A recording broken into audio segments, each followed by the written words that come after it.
Baik, sekarang saya ingin pengamat politik yaitu Mas Hanta Yuda. Mas Hanta Yuda, salah satu faktor utama terbesar yang tadi disampaikan oleh Pak Saiful Tamliha, kekalahan mereka kali ini karena berkoalisi dengan PDIP mendukung pasangan 03, sehingga terjadilah kemerosotan perolehan suara. Mas Hanta. Ya, Tisa, kegagalan P3 ke parlemen ini sebenarnya bukan kejutan. Sudah terdeteksi jauh-jauh hari sepanjang survei yang kami lakukan berbagai lembaga survei. Misalnya saya buka data poltreking, itu tidak menemukan sekalipun survei di mana P3 bisa mencapai 4% lolos PT dalam prediksi itu, termasuk juga PAN sebenarnya pada saat itu. Kenapa di ujung hasilnya beda? Deteksi itu misalnya di survei kami kisaran 3,7 sampai 3,8. Survei terakhir itu di bulan Februari menjelang pemilu itu masih 3,7%. Artinya punya potensi. Quick count poltreking 3,84%, KPU 3,87%. Sama-sama tidak lolos. Jadi selisih 0,03% antara KPU dan poltreking. Nah, di sini yang disayangkan, mengapa P3 tidak bisa mengantisipasi potensi gagalnya itu. Padahal P3 dibandingkan PSI, PBB, partai lain, itu memiliki potensi lolos terbesar ketimbang partai-partai lain.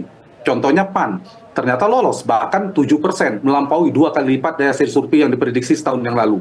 Nah, jawaban saya mengamini tentu yang disampaikan oleh Pak Saiful Tamliha tadi. Poin pertama, padahal P3 ini kan punya basis yang kuat, basis NU, ceruk partainya itu captive marketnya ada di NU. Nah, ini kurang terkonsolidasi dengan baik mengelolanya.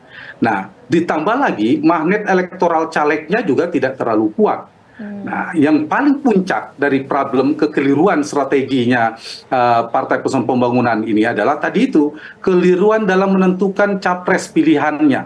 Padahal sebuah partai politik untuk mendapatkan dukungan itu kan ada pemilih partai, ada pemilih caleg, ada kotel efek pemilih dari capres. Nah, P3 itu seperti melawan arus dari pemilihnya sendiri. Bayangkan kalau misalnya P3 tidak bersama PDI Perjuangan misalnya, kalau di data exit poll tracking itu yang paling banyak P3 itu kan memilih ke Anies Baswedan lalu ke Prabowo. Misalnya tidak ke Anies Baswedan lah katakanlah, kan di sana ada PKB yang juga NU. Kemudian ini kita mengevaluasi ya, masuk bergabung ke koalisi partai Prabowo. Maka P3 punya potensi besar karena partai berbasis NU di dalam Prabowo Gibran itu tidak ada. Pemilih NU itu banyak memilih Prabowo Gibran padahal. Nah, kalau misal P3 masuk di situ, saya kira akan mendapatkan dukungan politik yang lebih besar. Nah, itu yang menyebabkan salah satu di mana kekeliruan dalam menentukan capres. Ditambah capres yang didukung oleh P3, Tisa, itu kan trennya turun terus, Mas Ganjar itu. Mengalami penurunan yang luar biasa dan itu berimbas tidak hanya ke P3, PDI Perjuangan saja mengalami penurunan, apalagi P3.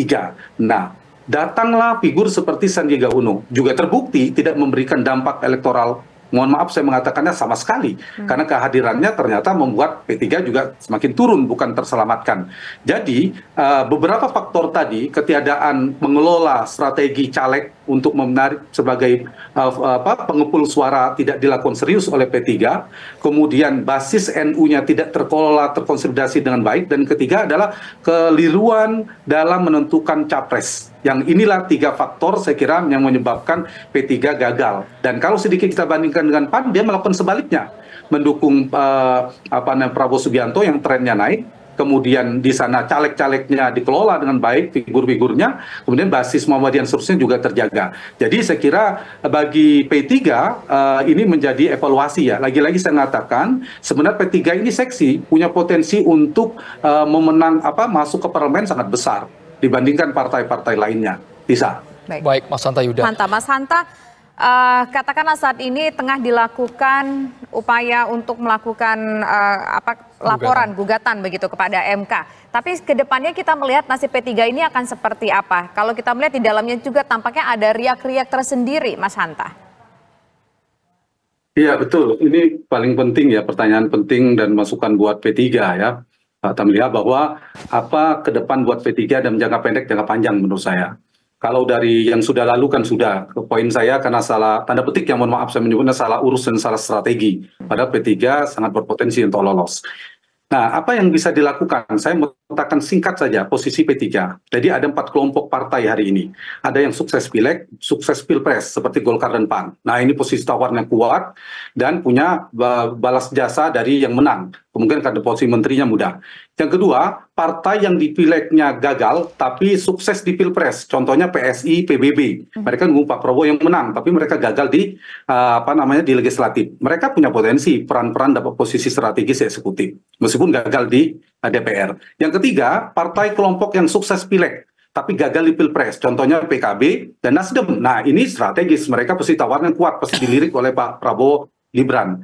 Nah, yang keempat ini sayangnya P3 masuk pada kelompok di mana gagal pilpres, gagal pileg seperti P3 dan Perindo.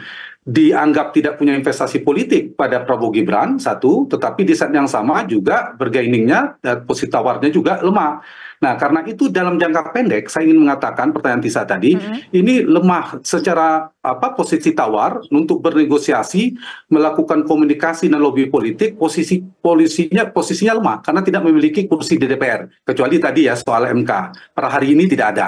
Nah, sulit untuk melakukan lobby dan komunikasi. Hanya bisa dilakukan apa? Berharap pada kedekatan dan kemurahhatian dari partai pemenang sekarang. Kalau P3 berniat bergabung, apakah mungkin? Karena posisi tawar kursinya tidak ada. Nah, tapi yang lebih penting dari ini itu jangka panjangnya. Bagaimana P3 tidak cukup dijadikan 2024 gagal, tetapi di 2009 bisa kembali muncul, karena ini kan partai besar, infrastrukturnya kuat, partai masa lalu. Saya mungkin bandingkan dengan Golkar terlalu jauh, mesin partai tua. Tapi dengan PAN saja, Tisa, mereka partai yang diprediksi tidak lolos dua-duanya. Tapi kan kenapa PAN bisa 7,2 sekian persen, tapi P3 akhirnya tetap di 3,83%. Nah itu tadi karena strateginya, misalnya PAN punya bantu rakyat, dia brandnya cukup kuat.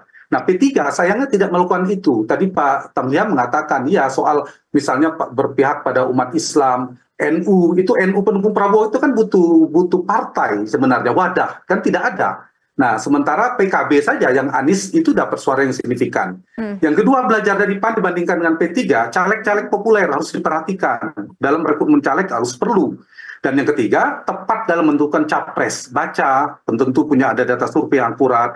Jangan sampai fenomena tiket split votingnya sangat tinggi seperti P3. Di mana pemilih P3 itu banyak memilih Anies, Prabowo, pemilih Ganjarnya sangat sedikit sekali.